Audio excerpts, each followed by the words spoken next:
Okay, so we got a unit here that we just installed, and it's pretty simple actually. What you have is your 3/4 inch line from your sprinkler system. And the reason for the gate valve here is that you may have multiple towers, or you may have other things on your sprinkler line. Preferably if you have your towers all on a single zone to themselves, that works a lot better.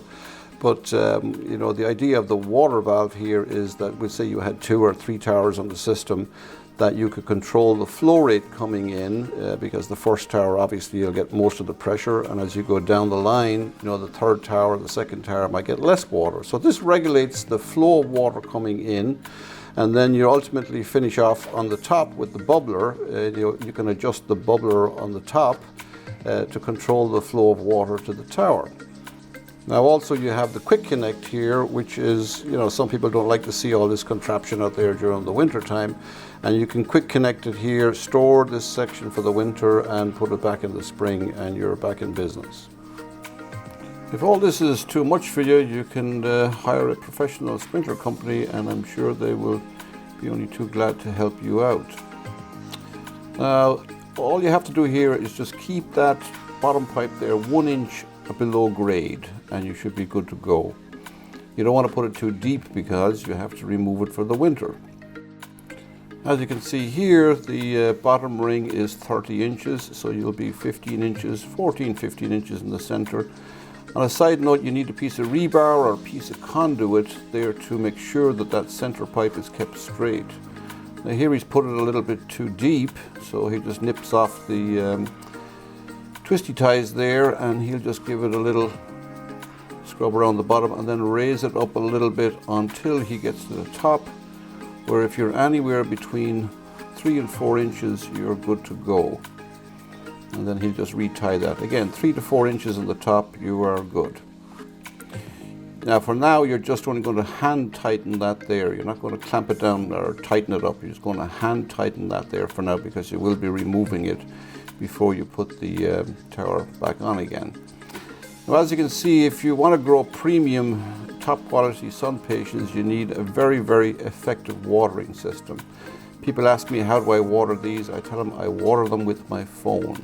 So I use technology that we have today to get the best from my sun patience. You're going to need an automatic sprinkler system in order to be successful with some sun patience. Sun patience are water demanding, and they need to be watered every day, if not twice a day, sometimes in extreme heat. And we have had, you know, very good success with your regular timer for your sprinkler system.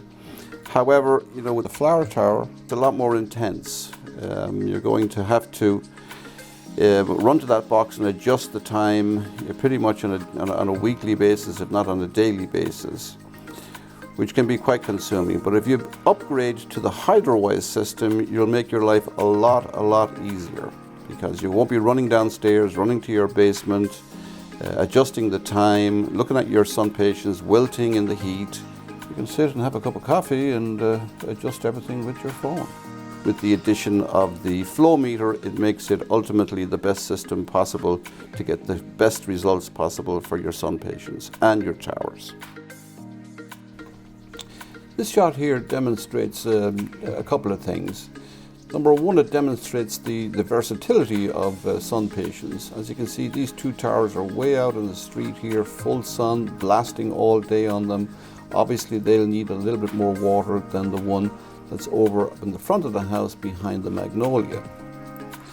Now that's where your HydroWise or your Wi-Fi system will really come into play, because you can control the time that each individual zone gets its water. In other words, these 2 out by the street can sometimes be watered twice, if 3 times a day. Normally twice will do it, but in the heat of 95 degrees here in New Jersey, sometimes they'll get an extra little bit of water in the late afternoon.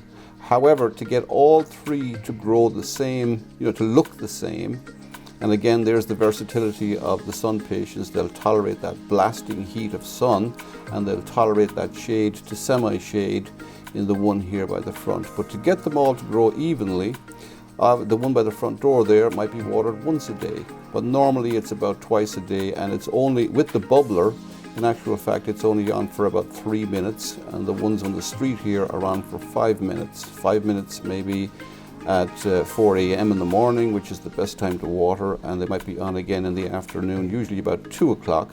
They will be on for another 5 minutes. In extreme days, I will do it 3 times a day. You can see how you'll get the shade from the magnolia, and you have to adjust your sprinkler box or sprinkler system to the conditions of the weather, and that's how you'll get the best benefit from your sun patients. Number one, it'll save you water, and with the addition of the flow meter, you can tell how much each zone or each tower is getting. Sometimes you'll be shocked at if you're, all of a sudden there's 200 gallons going on here, you're going, there's something wrong. So you adjust back and just figure like you had a watering can in your hand. Would you put, 10 gallons, 5 pails of water on this? You wouldn't. So the flow meter will tell you exactly how much water each individual zone is getting, and that way you can adjust accordingly, and that way you will get the ultimate from your towers, and number one, you'll get the ultimate results from your sun patients. We've also included in your sprinkler kit your standard hose connection, so everybody can enjoy the tower. Now, in the past we've used these battery operated timers. This particular model actually is quite good. We might buy 3 or 4 of them, and one of them might be a little faulty, but keep your receipt and they'll give you another one. The 0G hose is a great combination to use with this timer, as it's very flexible and it'll last you a long time.